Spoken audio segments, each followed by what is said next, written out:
ಅಮೃತ್ಸರದಲ್ಲಿ red alert ಘೋಷಣೆಯಾಗಿದೆ. Danger situation ಅಂತ ಅದರ ಅರ್ಥ.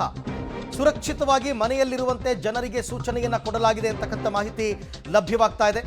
ಅಮೃತ್ಸರ, ಪಂಜಾಬ್ನ ಅಮೃತ್ಸರ, ಇದು ಕೂಡ ಪಾಕಿಸ್ತಾನದ ಗಡಿಯ ಸಮೀಪದಲ್ಲೇ ಇರತಕ್ಕಂಥ ಒಂದು ಪ್ರದೇಶ. ನಿಮಗೆ ಅಮೃತ್ಸರ ಮತ್ತು ಲಾಹೋರ್ ಬಹಳ ಹತ್ತಿರದಲ್ಲಿ ಇರತಕ್ಕಂಥ ಪ್ರದೇಶಗಳು. LOC ಮಧ್ಯದಲ್ಲಿ ಬರುತ್ತೆ. ಇಂಟರ್ನ್ಯಾಷನಲ್ ಗಡಿ ಅಂದರೆ ಅಂತಾರಾಷ್ಟ್ರೀಯ ಗಡಿ ಕೂಡ ಅಲ್ಲೇ ಬರುತ್ತೆ. ಈಗ ಅಮೃತ್ಸರದಲ್ಲಿ ರೆಡ್ ಅಲರ್ಟ್ ಘೋಷಣೆ ಮಾಡಿದ್ದಾರೆ ಅಂತಂದರೆ ಅದರ ಅರ್ಥ ಪಾಕಿಸ್ತಾನ ಯಾವಾಗ ಬೇಕಾದರೂ ಅಟ್ಯಾಕ್ ಮಾಡಬಹುದು, ಸುರಕ್ಷಿತವಾಗಿರಿ ಅಂತ. ಈ ಬಗ್ಗೆ ಕೂಡ ಮತ್ತಷ್ಟು ಮಾಹಿತಿ ನನ್ನ ಕೊಲೀಗ್ ಪ್ರಕಾಶ್ ಅವರಿಂದ ಪಡ್ಕೋತೀನಿ. ಪ್ರಕಾಶ್, ಈಗ ಅಮೃತ್ಸರದ ಕಥೆ ಏನು ನಡೀತಾ ಇದೆ ಅಲ್ಲಿ? ಪ್ರಮುಖವಾಗಿ ಪಂಜಾಬಿನ ಅಮೃತ್ಸರ ಮತ್ತು ಏನು ಪಠಾನ್ಕೋಟ್, ಫಿರೋಜ್ಪುರ ಮತ್ತು ಒಂದಿಷ್ಟು ಪ್ರದೇಶಗಳ ಮೇಲೆಯೂ ಕೂಡ ನಿರಂತರವಾಗಿ ದಾಳಿಯನ್ನು ಮಾಡುವಂತಹ ಪ್ರಯತ್ನವನ್ನು ಪಾಕಿಸ್ತಾನ ಪದೇ ಪದೇ ಮಾಡ್ತಾ ಇದೆ. ಅದರಲ್ಲಿ ಪಂಜಾಬಿನ ಒಂದಿಷ್ಟು ಸೇನಾ ನೆಲೆಗಳನ್ನು ಟಾರ್ಗೆಟ್ ಮಾಡಿಕೊಂಡಿದೆ.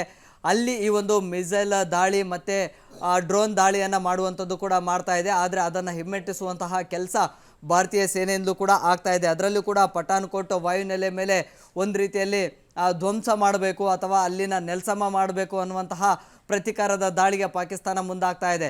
ಈಗಾಗಲೇ ಪಾಕಿಸ್ತಾನದ ರಾಹುಲ್ಪಿಂಡಿ ಜೊತೆಗೆ ಲಾಹೋರು, ಪೇಶಾವರ್ ಸೇರಿದಂತೆ ಬೇರೆ ಬೇರೆ ಭಾಗಗಳಲ್ಲಿ ಭಾರತ ದಾಳಿ ಮಾಡಿದೆ. ಅದರಲ್ಲೂ ಕೂಡ ಪ್ರಮುಖವಾಗಿ ಪಾಕಿಸ್ತಾನದ ವಾಯು ನೆಲೆಗಳನ್ನು ಟಾರ್ಗೆಟ್ ಮಾಡಿಕೊಂಡು ಸಂಪೂರ್ಣ ನೆಲಸಮ ಮಾಡುವಂಥ ಪ್ರಯತ್ನ ಆಗಿದೆ.